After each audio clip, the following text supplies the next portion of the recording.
rumeurs qui circulent, le GISA, les États-Unis d'Amérique, la Belgique, la France, la Grande-Bretagne, alors donnent leur faveur, plutôt leur feu vert. Ils donnent leur feu vert à Kabila pour déchoir. Donc, déchoir veut dire chasser Félix Tshisekedi, enlever Félix Tshisekedi à la présidence de la République. Donc, les États-Unis, la Belgique, la France, Londres donnent leur feu vert à Kabila pour déchoir Tshisekedi. Alors, selon ces rumeurs, qui, en tout cas, nous est venu comme ça, alors nous avons dit il serait mieux que nous puissions aussi partager cela avec vous. Et qu'est-ce qui est écrit? On nous dit coup de théâtre en République démocratique du Congo. La communauté internationale encourage Joseph Kabila à revenir rapidement au pouvoir et à démettre Félix Tshisekedi. Donc la communauté internationale encourage Joseph Kabila à revenir au pouvoir le plus vite que possible, en tout cas, et de déchoir, d'enlever, n'est-ce pas, Félix Tshisekedi à la tête de la nation congolaise, étant que président de la République, bien sûr.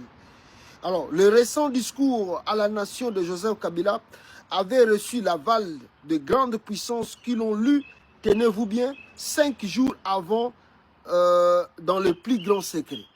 Le discours que nous avons écouté tous ici, suivi en direct sur YouTube de Joseph Kabila, 45 minutes de son discours, selon des rumeurs, on nous dit que Kabila, les pays occidentaux ont déjà lu, plusieurs pays des occidentaux ont lu son discours.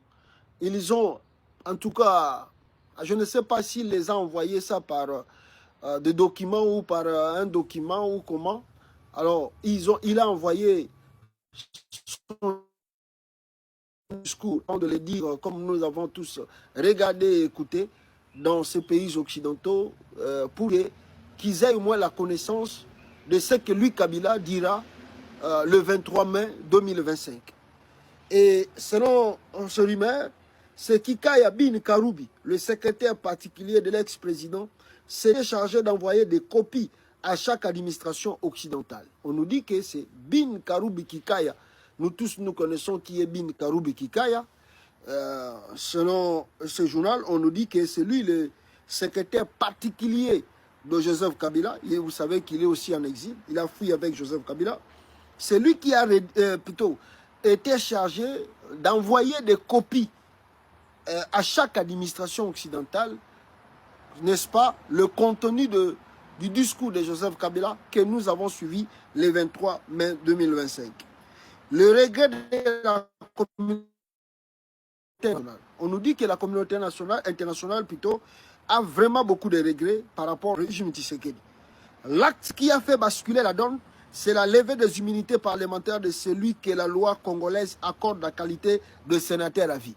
L'Occident a été complètement déçu de voir que Tshilombo, en tout cas on ne sait de quoi, il a levé des immunités de Joseph Kabila, étant que sénateur à vie.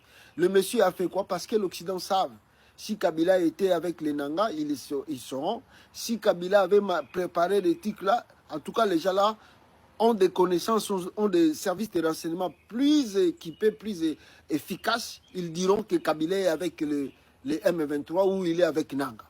Mais jamais dans un rapport de l'ONU, on nous a dit, ou on a écrit pour mettre le nom de Kabila et de dire que c'est Kabila qui soutient les M23, c'est Kabila qui est derrière les Konena. D'ailleurs, on cite énormément le Rwanda et l'Ouganda. Mais Tshisekedi, lui, c'est le Rwanda qui est l'ennemi du Congo, et pas l'Ouganda. Mais dans les rapports de l'ONU, le nom de l'Ouganda continue toujours de figurer. Il est parmi les agresseurs du Congo qui soutient aussi les M23. Non Joseph Kabila. Mais chez les Tshisekedistes, c'est Kabila qui est derrière, c'est Kabila qui est derrière. Alors, pour l'Occident, cet acte humiliant, dégradant, poussera plusieurs chefs d'État africains à ne plus jamais quitter leur fonction de peur des représailles et règlement des comptes politiques, explique un diplomate anglais sous le sceau de l'anonymat. Selon un diplomate anglais qui n'a pas voulu donner son nom, il dit que l'acte que vient de poser Tshisekedi, comment vous allez expliquer à un chef d'État africain de quitter le pouvoir? En Mauritanie, l'ancien président de la République qui a quitté les fonctions, il est poursuivi et condamné. Où ça encore en Angola, le président Eduardo Santos a le pouvoir, son ami de confiance. Mais aussitôt son ami est arrivé au pouvoir, il a fait des choses que Tshisekedi fait contre Kabila. Son ami est parti mourir. Bon, il est retourné au pays, mais vous savez comment Eduardo Santos est mort. Ses enfants pourchassés de gauche à droite, les autres arrêtés. Donc, ils disent, mais regardez, les Africains ne savent pas qu'est-ce que la démocratie.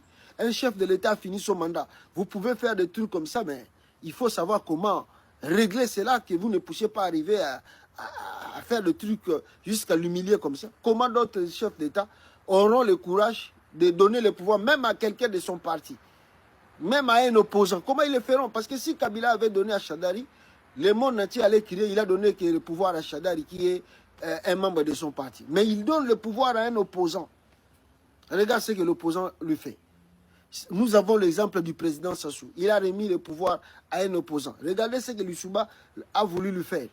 C'est comme ça Sassou a pris la décision que comme je suis là au pouvoir, je mourrai au pouvoir. Si vous avez la poste, vous avez les armes, venez me chasser ici. Mais je ne quitterai pas le pouvoir par la voie pacifique. Parce que si on avait donné, ou Lissouba avait donné le bon exemple, laissant Sassou là-bas de côté, faire ce truc, réformer le pays, changer de truc, et tout allait marcher très bien. Tshisekedi encore revient. Pour la première fois, le Congo a connu l'alternance avec Kabila. Même si on n'est pas d'accord avec cette alternance, la manière comment les choses se sont déroulées. Mais au moins pour la première fois, dans l'histoire de ce pays, on a l'alternance. Tshisekedi travaille. Même travaille le pays. Tout ça. Non, pour il faut arrêter Kabila, il faut tout ça humilier Kabila, menacer même sa femme, envoyer les gens là, ces milices là du Force du Progrès, aller menacer Olive Lembe. Aller perquisiter tous ces fermes. Alors, comment les autres chefs d'État africains auront le courage de quitter le pouvoir en regardant ce que ils ont fait? C'est grave. Voilà, l'Occident est dessus. Ils disent que Tshisekedi n'aspire pas la bonne exemple pour d'autres chefs d'État africains. Alors, raison pour laquelle vous remarquerez qu'aucun État occidental n'a critiqué le discours de Kabila, ni condamné son arrivée à Goma les 25 mai tard dans la nuit, à peine 2 jours après son fameux discours. On nous dit que, voilà, l'Occident, mais regardons les réactions dans les presses occidentales. Est-ce que vous avez vu une presse occidentale critiquer le discours de Kabila? Non.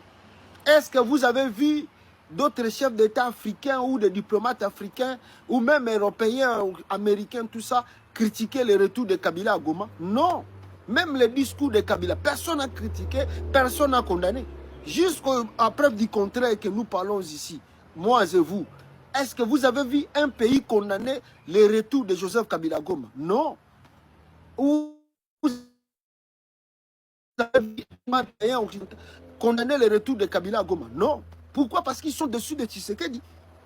Alors, que fera Kabila à Goma? Qu'est-ce que Kabila va faire maintenant à Goma? Sachez tout d'abord que Kabila a passé une grande partie de la journée au Rwanda avant de rejoindre Goma dans la nuit profonde du 25 mai. Il a eu une tête-à-tête avec Paul Kagame de plusieurs heures. Les réunions se sont enchaînées, des accords signés entre la délégation de Kabila et les officiels politiques militaires, comme on nous dit rwandais, confirment notre source. Le tout téléguidé au téléphone à partir de Washington et de Londres. Ils disent que c'est Washington et Londres qui téléguident le manœuvre que nous vivons là-bas. Vrai ou faux? Je vous dis que c'est des rumeurs, mais je lis cela pour vous.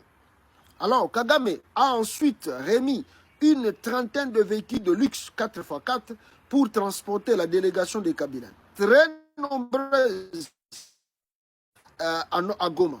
Une délégation composée de plusieurs généraux, dont son principal allié John Numbi et autres officiers ayant quitté Tshisekedi, le garde rapproché de Kabila qui ne l'ont jamais quitté depuis qu'il est en exil, et quelques opposants à Tshisekedi. Donc, Kabila, son retour en RDC, il n'est pas venu seul. On nous apprend que parmi les gens qui l'ont accompagné, il y a le général John Numbi, il y a d'autres officiers qui ont fait défection, qui ont quitté l'armée à travers pour, je peux dire, avec cet esprit de Tshisekedi, de tribalisme, plusieurs officiers ont quitté l'armée.